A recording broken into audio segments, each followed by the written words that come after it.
Central tendency and dispersion. सबसे जो important है इसके इंट्रोडक्शन को ही लेकर, इंट्रोडक्शन अगर अभी क्लियर हो गया तो ये फिर बाद में बहुत इजी लगने लग जाएगा। देखोगे पहली बात कि सेंट्रल टेंडेंसी होता क्या है।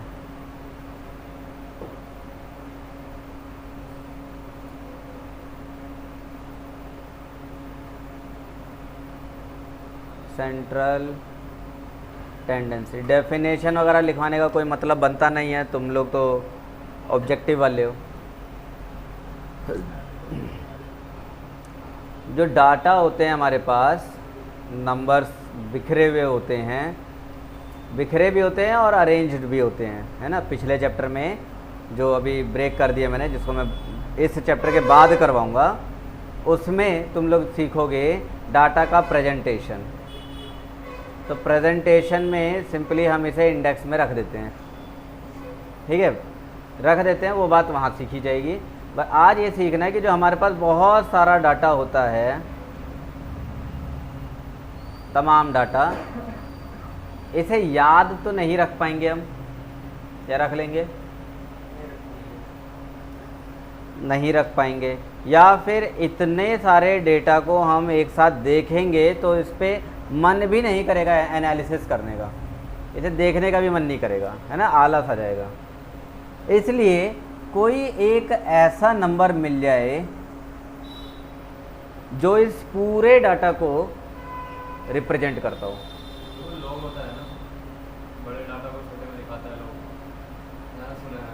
लॉग लॉग लॉग लॉग बोल रहा हूँ। फंक्शन अलग है, लॉग एक फंक्शन है, ठीक है। छोटे छोटे कैलकुलेशन, मतलब एकदम बारीकियों वाली कैलकुलेशन को सॉल्व करने का तरीका है वो।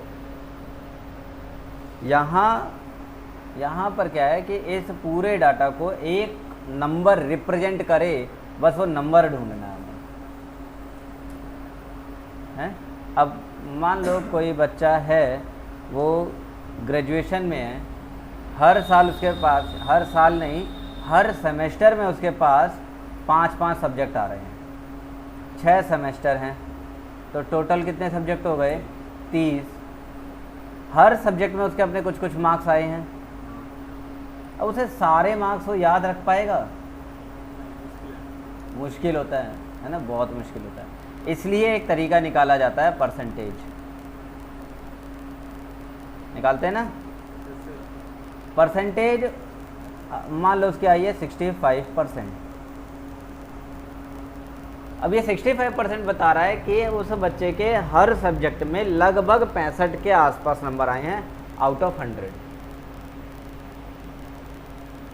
ये भी एक तरह का एवरेज का, ऐसे एवरेज बोलते हैं, तो एवरेज का नमूना है परसेंटेज। और ये यहाँ जिस नंबर की बात कर रहा हूँ मैं, इसे भी हम एवरेज कहते हैं। और एवरेज तो तुम लोग अच्छे से पढ़ के आए हो, ईमानदारी से पढ़ा होगा। 12th में कुछ ज़्यादा ही आ गया था।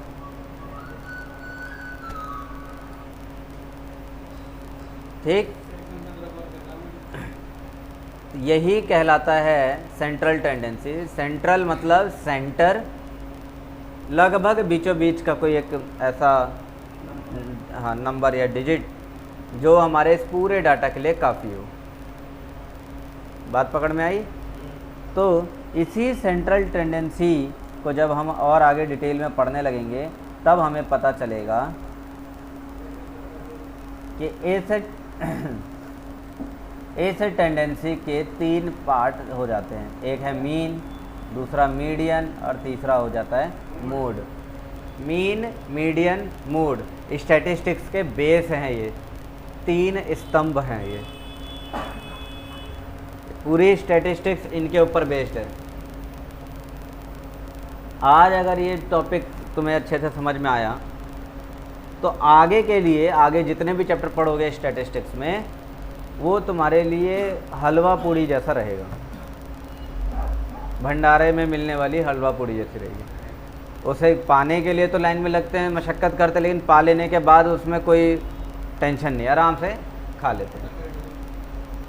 वैसे ही ये 3 टॉपिक पढ़ लेने के बाद आगे के चैप्टर ऐसे ही होंगे, शुरुआत में वो टफ लगेंगे, इसकी वजह से वो चैप्टर टफ होने के बावजूद इजी हो जाएगा, समझे? तो लिखो,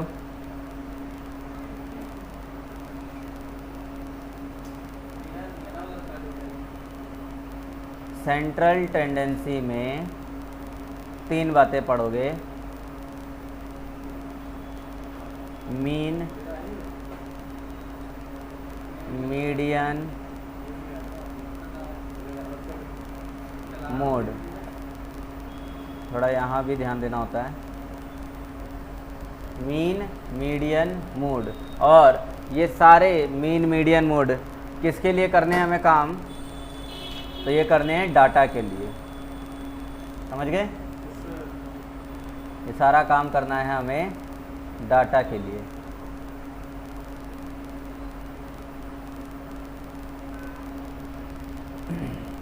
डाटा बहुत टाइप में बिखरे हुए रहते हैं, उन्हें हम अरेंज करते हैं। इस स्टेप पर पहुंचने से पहले, चाहे मीन, मीडियन, मोड किसी की भी बात करूं, यहाँ तक पहुँचने से पहले उस डाटा को हम अरेंज करते हैं,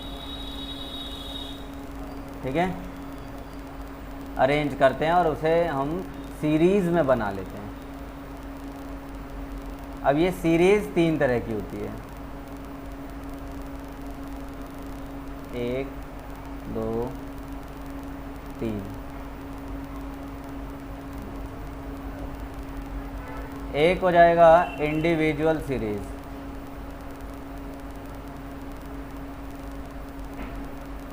दूसरा है डिस्क्रीट सीरीज,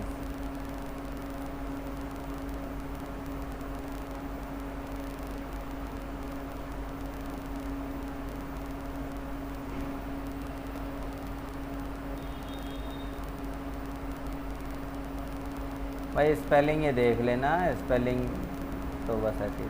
और उसके बाद आ जाएगा कॉन्टिन्यूअस सीरीज।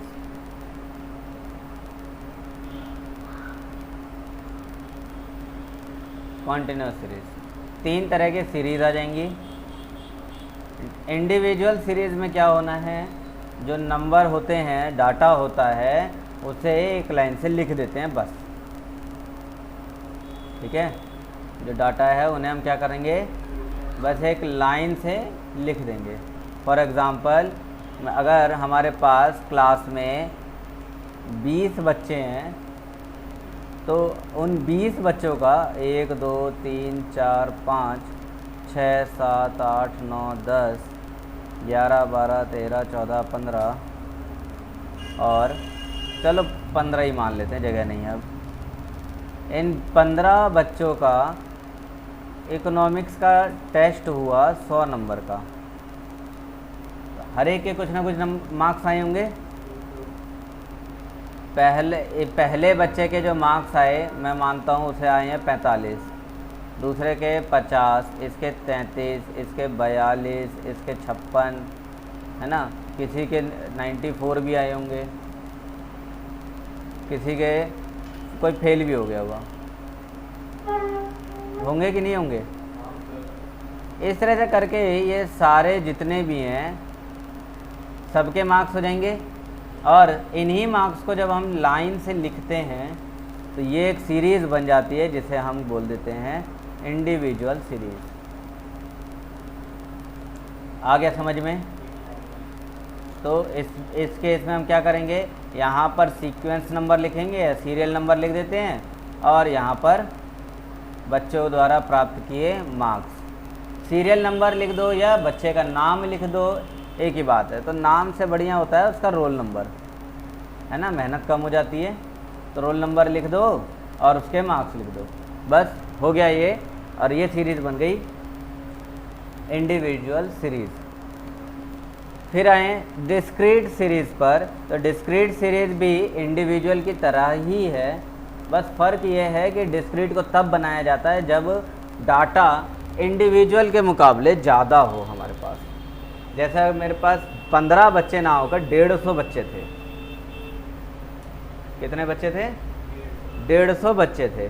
अब उन 150 बच्चों का अगर मुझे डाटा लिखना होगा तो ऐसे ही लाइन बनाने, लिस्ट बनाने लगेंगे तो बहुत लंबा चार्ट पेपर चाहिए होगा, और फिर वो डाटा किसी मतलब आलस आएगा उसे देखने में भी, होगा कि नहीं। इतनी बड़ी लिस्ट मन भी नहीं करेगा देखने का। अब वहाँ क्या करते हैं, वहाँ मार्क्स लिख देते हैं,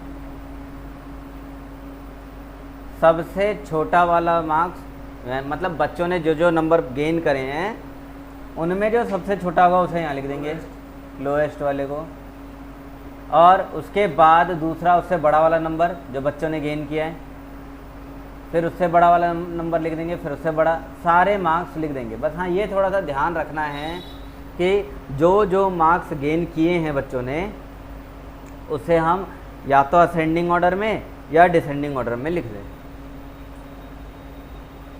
अब मैं कहता हूँ कि मार्क्स जो सबसे कम है वो है 12, उसके बाद 14, इसके बाद जो मार्क्स आए हैं वो आया है 20, इसके बाद जो है वो है सीधे 33 हैं, फिर 36, 40 बन रहे ना। मैं केवल वही लिखूँगा जो मार्क्स बच्चों ने गेन किया है, मैं फालतू नंबर के लिख के इसको फालतू में बढ़ाने की कोशिश नहीं करूँगा, ठीक। तो 36 और फिर मान लो 42, 45 करके आ जाएंगे ना, ये हो जाएगा। इसके बाद यहाँ पर ऐड कर दिया जाता है, इसे हम कहते हैं फ्रीक्वेंसी, ठीक है। भविष्य के लिए इसे हम F नाम से दिखाएंगे। जो मार्क्स आए हैं इसे हम दिखाएंगे X से। X बोले तो मार्क्स यानी कि डाटा, और F का मतलब क्या है वो आप समझोगे, फ्रीक्वेंसी। मतलब इन 150 बच्चों में, ये तो 15 ही हैं, हम तो 150 की बात कर रहे हैं, इन 150 बच्चों में कितने बच्चे ऐसे हैं जो 12 मार्क्स लेकर आए हैं। तो बात आई कि भैया 18 बच्चे ऐसे हैं 100 में से, 150 में से, जिनके 12 नंबर आए हैं। आई बात समझ। 14 मार्क्स लाने वाले तो भैया 20 हैं, 20 मार्क्स लाने वाले 5, 33 लाने वाले 10 होंगे। तो ये बनाया जाता है, काउंट किया जाता है। करने के बाद लास्ट में फाइनली क्या हो जाएगा, टोटल हो जाएगा। और टोटल कितना आना चाहिए हमारा, बच्चे 150 ही तो हैं, तो यहाँ पर 150 बच्चे आ जाएंगे। यहाँ कोई प्रॉब्लम। ये इस तरह की जब सीरीज़ बन जाती है इसे डिस्क्रीट सीरीज़ कही जाती है, जिसमें हमारा डाटा भी होता है और हमारी फ्रीक्वेंसी भी होती है।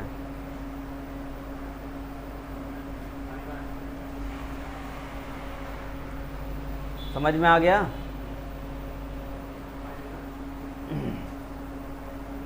इंडिविजुअल और डिस्क्रीट में जो फ़र्क है वो फ्रीक्वेंसी का है। इंडिविजुअल में और डिस्क्रीट में सीधे बैठ जाए,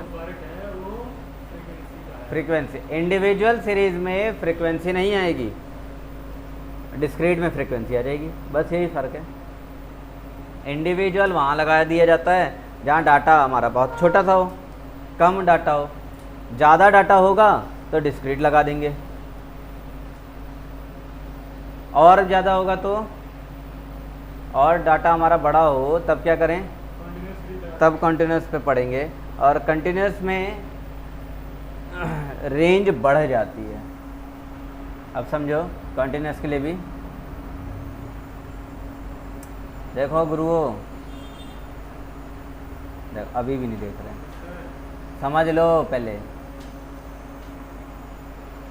कंटिन्यूस सीरीज की जब बात करते हैं तो यहाँ पर क्या करना होगा कि मान लो कि 150 बच्चे हैं, 100 मार्क्स का पेपर हुआ। मैं यहाँ मान के चल रहा था सबसे कम कितने हैं, 12 हैं। अब बात ऐसी है कि मिनिमम जो है 12 ना होकर 2 है, 2, किसी के 3 भी आए हैं, किसी के 5 भी आए, किसी के 10 भी आए हैं, समझ रहे हो। और नंबर ऑफ स्टूडेंट 150 ना होकर 1500 हैं।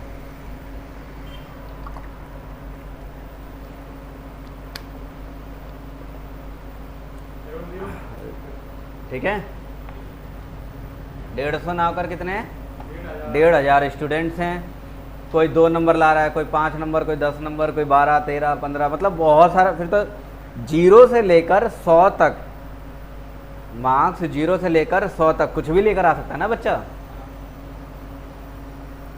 डिस्क्रीट में तो मैंने वो मार्क्स लिखे जो बच्चे लेकर आए हैं मार्क्स, लेकिन ऐसा भी हो सकता है कि इनके अलावा भी कोई और आ जाए, हैं? तो रेंज जो थोड़ा सा वाइडर हो जाती है ऐसे केस में। तो हमें क्या करना होगा, ऐसे केस में क्लास इंटरवल बनाते हैं, क्लास इंटरवल। तो उसमें रखेंगे, देखो यहाँ 0 से लेकर 10 तक मार्क्स, 0 से 10 के बीच जितने बच्चों के मार्क्स आए हैं उनको काउंट करके और यहाँ फ्रीक्वेंसी में लिख देंगे। मान लेते हैं कि 0 से 10 के बीच में मार्क्स लाने वाले टोटल बच्चे हैं 35 आ गया फ्रीक्वेंसी में।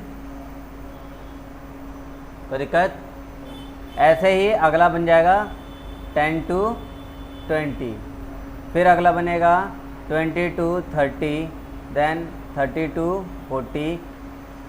ये कहने का सेंस क्या है कि ये गैप जो है लगभग हमेशा बराबर ही चलता जाएगा और करते करते हम 100 तक इसे पहुंचा के छोड़ देंगे। 40 to 50, 50 से 60, 60 से 70, 70 से 80, 80 to 90 और 90 to 100। डन। अब फ्रीक्वेंसी रखते जाएंगे। अब यहाँ हो सकता है किसी के मन में एक डाउट आ रहा हो, अगर पढ़े लिखे हैं यहाँ कोई, तो दिमाग में एक डाउट आ जाएगा कि सर अगर किसी के 20 मार्क्स होगा तो वो किस में आ रहा होगा, वो बच्चा यहाँ आ रहा होगा या यहाँ आ रहा होगा, इस वाले में या इस वाले में? तो वो इसमें आएगा।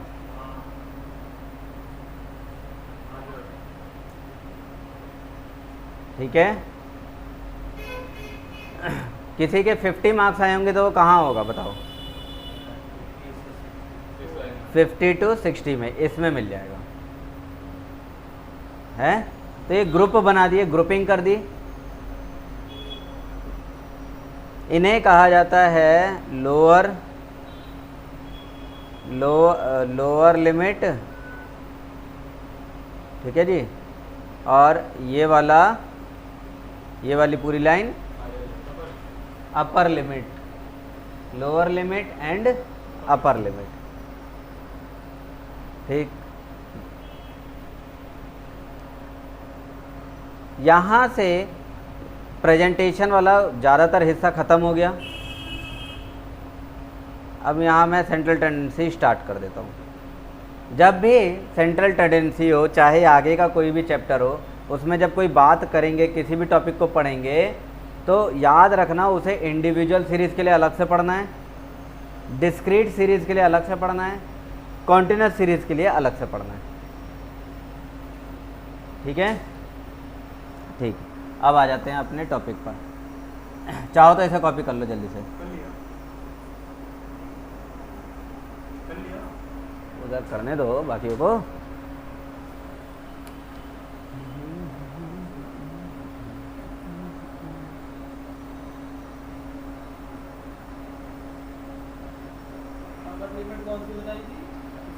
ये वाले अपर लिमिट है, ठीक है, ये लोअर है।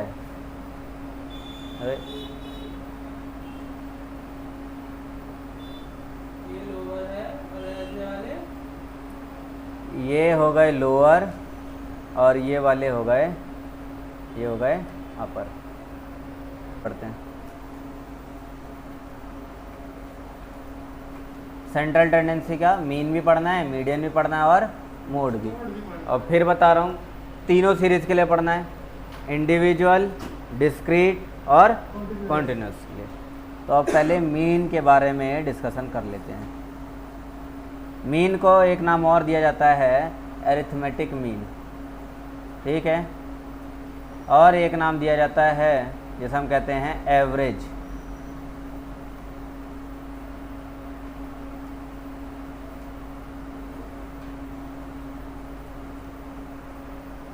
पहले मीन के लिए पढ़ें।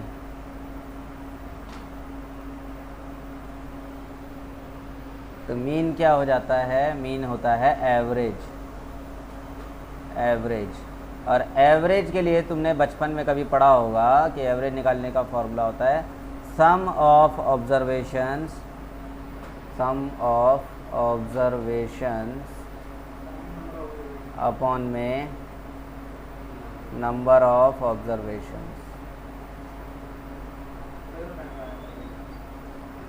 ऑब्जर्वेशन का मतलब जो डाटा है उसी को ऑब्जर्वेशन कहते हैं, लिस्ट।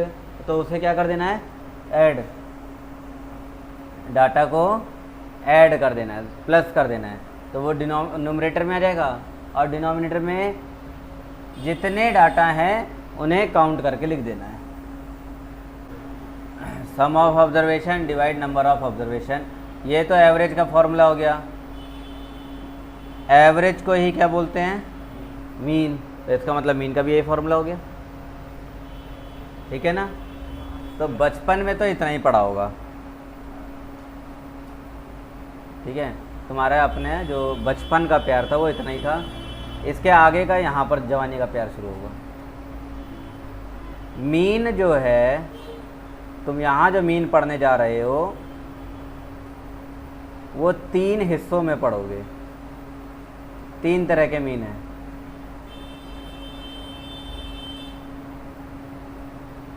पहला आ जाएगा एरिथमेटिक मीन, जिसे हम कहेंगे AM, एरिथमेटिक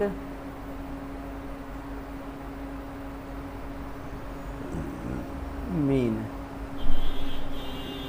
दूसरा आ जाएगा GM, यहाँ लिखा हुआ ये रहा, जियोमेट्रिक मीन। और तीसरा आ जाएगा HM, जिसका मतलब है हार्मोनिक मीन।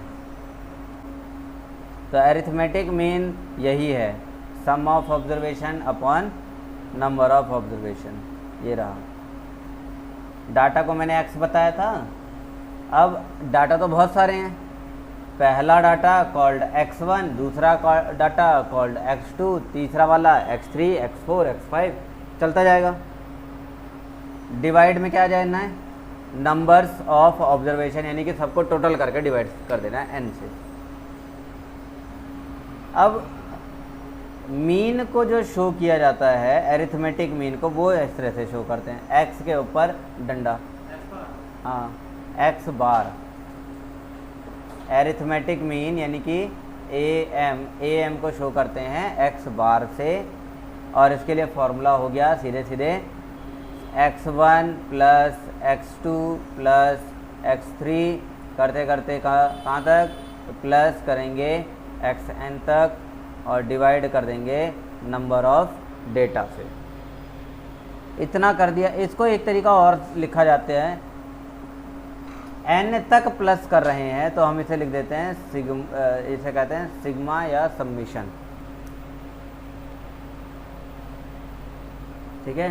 सब्मिशन या सिग्मा ऑफ, देखो बोर्ड पर देखो, सिग्मा ऑफ x ऐसे लिखते हैं इसे, और यहाँ लिखते हैं n इज इक्वल्स टू 1 से लेकर n तक, ठीक है। इसमें i लिखा हुआ है, चलो i ले लो।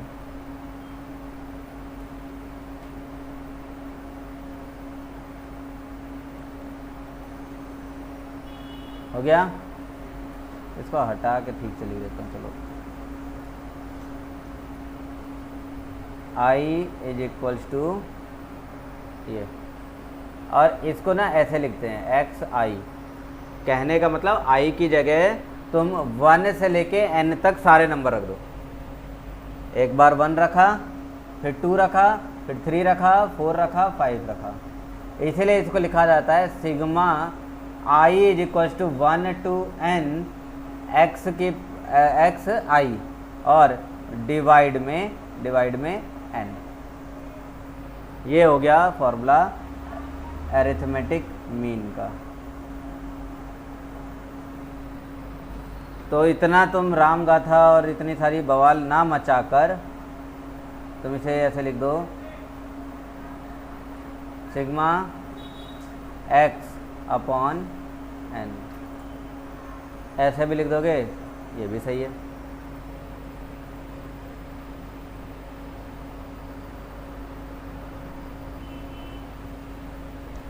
जितने x दिए हैं सबको जोड़ दो और डिवाइड कर दो n से, मिल जाएगा अरिथमेटिक मीन।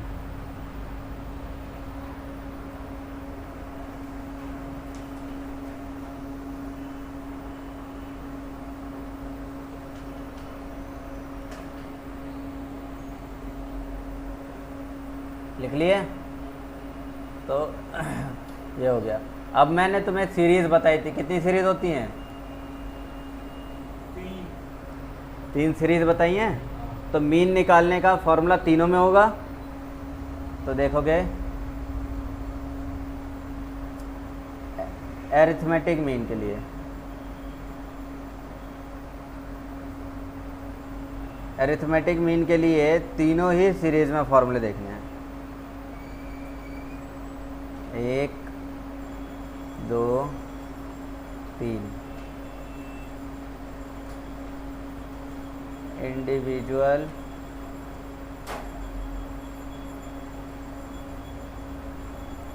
डिस्क्रीट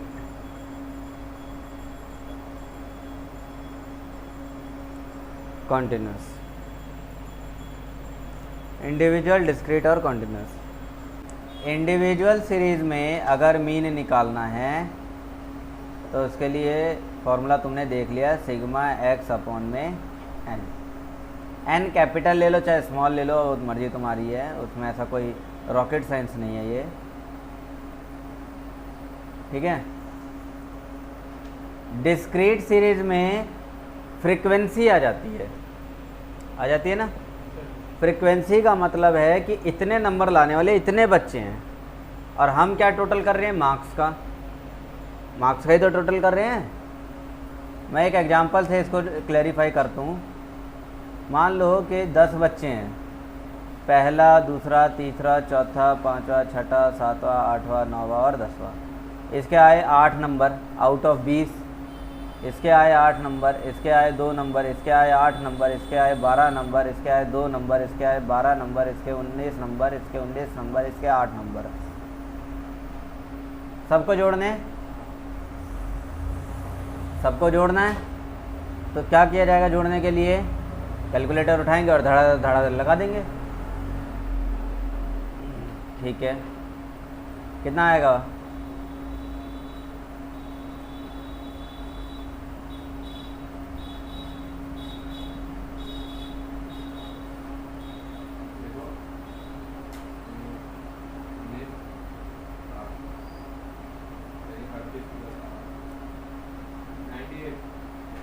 नाइन्टी 98 आ जाएगा, ठीक है। तो मीन इंडिविजुअल सीरीज़ के अकॉर्डिंग अगर मीन निकाला जाएगा तो 98 ऊपर आ जाएगा और 10 नीचे आ जाएगा। टोटल 10 ही तो हैं, तो कुल मिला के इसे 9.8 बोल देंगे। ये हो गया ना मीन। ये तो सिंपल था, ठीक है। अब डिस्क्रीट के अकॉर्डिंग अगर तुम ध्यान दो, प्लस ही तो करना है। मैं 8 को देखूं तो 1 2 3 4 बार 8 है। 4 बार मैं 8 + 8 + 8 + 8 करूं, या एक ही बार में 8 × 4 कर दूं, आंसर तो सही में आएगा। तो 8 × 4। ऐसे ही 2 देखूं जरा, तो 1 2, तो 2 को भी क्या कर दें? 2 बार।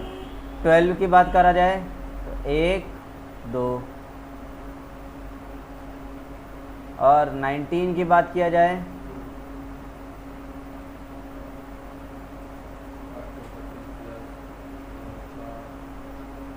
तो ये हो गया 32, ये 4, ये 24,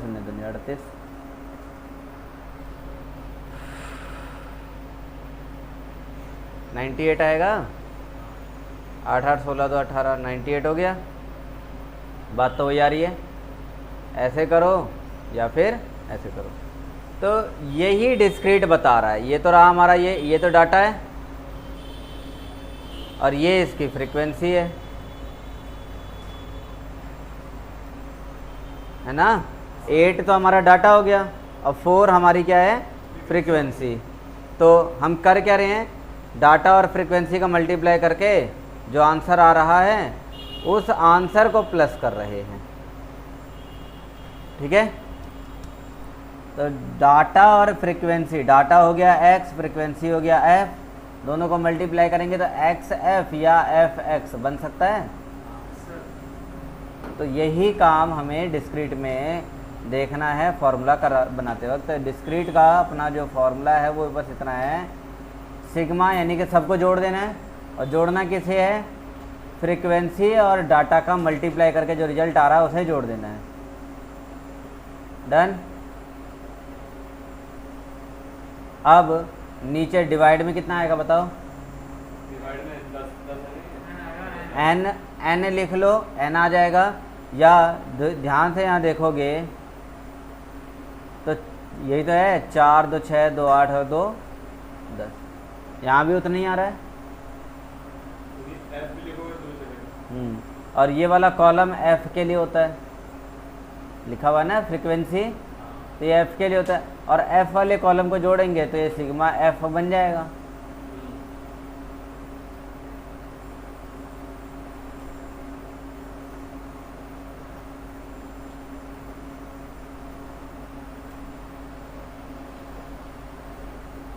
तो यही चीज़ हम यहाँ पर लिखेंगे, सिग्मा f। इसको तुम ऐसे भी लिख सकते हो, सिग्मा एफ एक्स अपॉन में n, एक ही बात है। डन। ये डिस्क्रीट में फॉर्मूला हो गया। अब वहीं थोड़ा सा मूव कर जाएं कॉन्टिन्यूस में, तो कॉन्टिन्यूस का भी देख लेंगे। कॉन्टिन्यूस में मीन निकालने का अपना फॉर्मूला है sigma F X upon sigma F.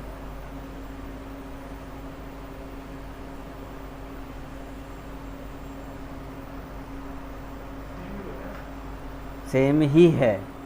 अब बस बात ऐसी है कि अगर मैं कॉन्टिन्यूस सीरीज एक बना के दिखाऊं तुम्हें, तो यहाँ क्लास इंटरवल आ जाता है 0 से 10, 10 से 20, 20 से 30, 30 से 40, 40 से 50 मान लेते हैं, यहीं पर है। और इसके साथ इसकी फ्रीक्वेंसी आ जाती है, फ्रीक्वेंसी आती है किसी का 5, किसी का 7, किसी का 15, 2, 6 हो जाते हैं। हो गए ना। अब यहाँ देखोगे क्वेश्चन कह रहा है कि sigma F X upon sigma F, sigma F x यानी कि फ्रीक्वेंसी का डाटा से मल्टीप्लाई करना है। अब इसमें डाटा तो है ही नहीं, ये तो ग्रुप है ना, ग्रुप है, डाटा थोड़ी है। यहाँ डाटा निकालना पड़ेगा। यहाँ फ्रीक्वेंसी तो दे रखी है, बोला है f इंटू एक्स करना है, फ्रीक्वेंसी और डाटा दोनों को मल्टीप्लाई करना है। तो फ्रीक्वेंसी तो है लेकिन डाटा तो नहीं है, तो डाटा में क्या चाहिए होगा, निकालना पड़ेगा। तो डाटा यानी कि x निकालने के लिए करना क्या है, लोअर और अपर दोनों को जोड़ दो और उससे जो आंसर आएगा उसे डिवाइड कर दो 2 से, तो सिंपली 5 आ जाएगा। यहाँ 15, 25, 35, 45। एक तुम्हें पैटर्न दिखाई दिया होगा, क्लास इंटरवल में जितना गैप आ रहा है उतने ही गैप में हमारा डाटा भी चल रहा है, 5, 15, 25, 45 और 55। ठीक है।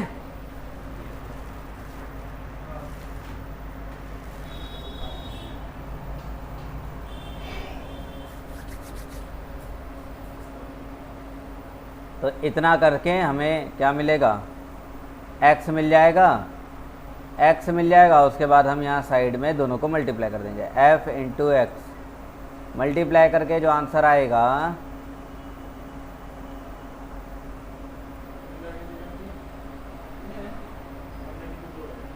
ये जो आंसर आएगा, पहले तो इनका सबका आंसर निकालोगे, और आंसर करके टोटल कर दोगे, यही हमारा हो गया सिग्मा एफ एक्स। और जो ये फ्रिक्वेंसी वाला जो कॉलम है इसको टोटल कर दोगे तो ये आ जाएगा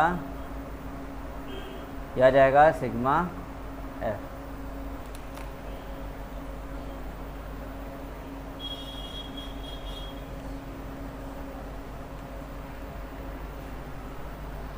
ठीक,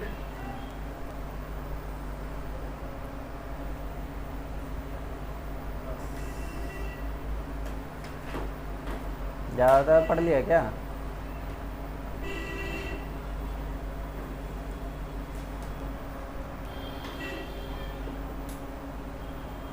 नींद में वैसे आ रहा है, मैं बैठे सो जाऊंगा।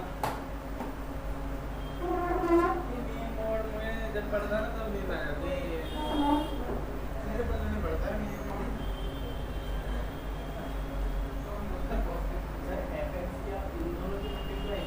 हाँ, एफ और एक्स जैसे 5 और 5 5 × 5 हो जाएगा 25।